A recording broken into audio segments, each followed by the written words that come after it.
back, no? May Diba? kilala akong may kilala akong tuwang-tuwa na naman. Ako, Marami. ang bango-bango naman ni Robin. Grabe. May natalo na sa Oo, wala kabangahan na. mo. Natalo ako. Natalo. Lapit tayo, brother. Lapit tayo. Batiin mo congratulations. muna. Batiin mo muna lahat ng mga kapatid natin. Dahil di ba sa YouTube, sa ating live stream, Oo, sa Facebook, grabe. talagang hinahanap ka nila. Kanina Grabe, alas 5:30 pa following lang. nitong mga- Go ahead, Robin. Good morning po mga kapatid. Kamusta po kayo? Yan.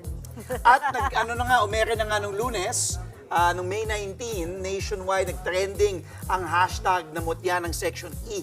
Dahil umere na nga, di ba? So anong, kumbaga, Kamusta naman? Kamusta yung reception? Dahil talagang tinakilik, warm reception sa mutya ng Section E sa TV5. Sobrang tuwan-tuwa po ako. Nasa TV na kami. Tapos Oo. prime time pa, di ba? Oo. Sobrang nakakatuwa po. Parang nagugulat pa din po ako sa mga nangyayari. Ang dami kasi talagang kinikilig. Ako ang daming kong kakilala. Sa bahay lang namin, kinikilig Oo, talaga. si Marisol. Si Marisol. Oo, si Marisol. Kay Yuri Hanamichi. Oo. Sa tingin ko, ang isang ugali ni Yuri na pwede rin na pumapatok sa viewers natin. Kaya talaga naman ang dami niya mga followers. At saka ano yung specific scene ang pinaka-memorable sa'yo?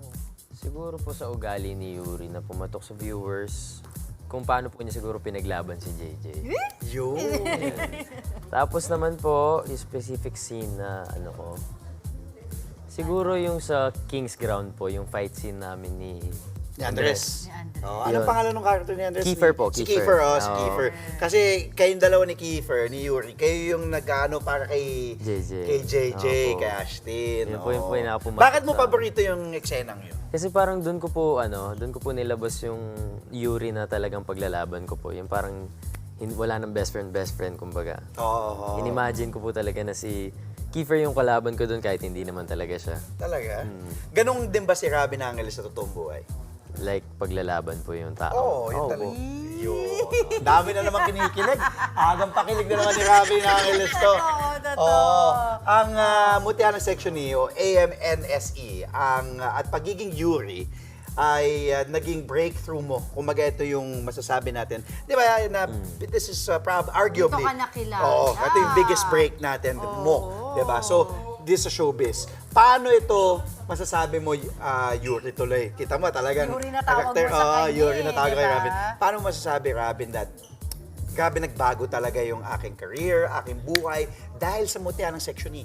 Sobra po. Sobra. Buong buhay ko po nagbago talaga. So, halimbawa, pag naglalakad ka, kunyari sa mall, dati, wala naman Mapapansin nagpapapicture. lang. Ngayon, dinudumog ka na. Hindi naman po sa dinudumog pero Napaka-humble nitong Dahil po, I mabait na bata. love it! Oo, Nakakatuwa. pero marami nang nakakakilala Opo, sa'yo. nakakatuwa sobra. Diba? May mga lumalapit na, uy, pinapanood kita. Opo, Section E, kahit diba?" black hair na rin po, nakikilala Oo, pa rin. talaga? Oo, kasi Opo, red hair siya nakakatuwa. dati. Oh, yes. Okay, so doon naman sa mga lumalapit sa'yo, I'm sure kahit anong edad yon, ano naman yung nagiging reaction mo? I'm sure tuwan-tuwa ka. Pero at the same time, my question is, nakita mo ba? Did you see it coming? Did you expect na magiging ganito kalaki Hindi yung po. pagtangkilik? Hindi po, nung nag-audition nga po ako, parang... Kasi po, yung pag nag-audition kami noon sa Mutya, isang character lang yung inaano namin, yung character po ni Andres. Tapos, Oo. yung character ni Andres yung pinag-auditionan namin, tapos sila na pong pipili ng roles namin. Kung saan nila kami pwedeng ilagay. So you didn't audition pala for For Yuri. Yuri. Nagulat po You ako. specifically, kumbaga, nag-audition ka para dun sa karakter nga ni Kiefer. Hindi, nag-audition po ako para sa kahit anong character Kahit lang. anong character, tapos sila na nag-decide. Sila po magde-decide. Alam mo, oo. naniniwala talaga ako kung para sa'yo, para sa'yo. At eto na Nagulat nga na lang yun. po. Ito pa inaabangan. Of course, ang daming mga nagtatanong dito. Kailan daw kayo mag-guest dito sa Good Morning Kapatid? Kompleto kayong tatlo. Sana nga po, hindi po kasi natutugma yung schedules Kasi namin. di ba last time si Ashton Si Asha po. yung nag-guest dito. Si Andres Si Andres parang hindi hindi pa. pa. No? Hindi pa. Parang hindi pa si Andres. So maganda nga, tama, maganda yung Tapos tanong ni Jella. maglalaro tayo.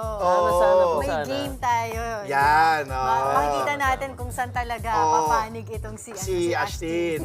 Pero hindi kasi magkatugma ba sa schedule ninyo, no? Opo. Ang hirap dahil busy kayong tatlo eh. Pero sana, Robin, ikaw na yung maging tulay namin na yayain mo si Ashlyn at si Andres na talaga pumunta dito sa Good Morning Kapatid. Sana po maging... Di ba? ano, Oo, planuhin natin sabihin natin kina Ian, pati kina Jenny. O ano Ah, pang sige, aabangan sige. namin sa'yo? I'm sure busy ka na. meron po tayong paparating na show sa June 15 po yung Seducing Drake Palma. Sa Oh, Media. Mission Ano to? Impossible, seducing Drake Palma, di ba? Yes, yes po. Wattpad din daw Wattpad ito. din Wattpad to. Wow.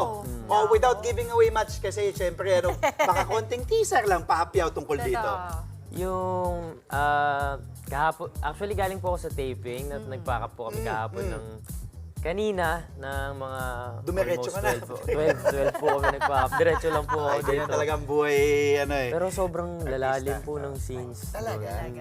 Aabangan natin yan Yes, for yes, sure. yes. Pero ito, isang request lang ha. Pwede mo bang imbitahan yung ating mga Yes. kapatid? Kunyari, ikaw si Yuri na talaga. Ikaw Ah, si Yuri ikaw ngayon. si As Yuri. Yuri. As Yuri. Imbitahan mo silang manood Yes. ng ang mutya ng section. Go ahead, Robin. Mga kapatid. Go ahead! Para tagal ko na ginagawa yun. Go, go. Ito. Camera mo. Ito po. Yan, Ah, yan. yan, O, yan, game. Natawa siya. Okay. Okay. Take two. Action! Mga kapatid, iniimbitahan ko kayong lahat na manood ng Mutya na Section E sa TV5.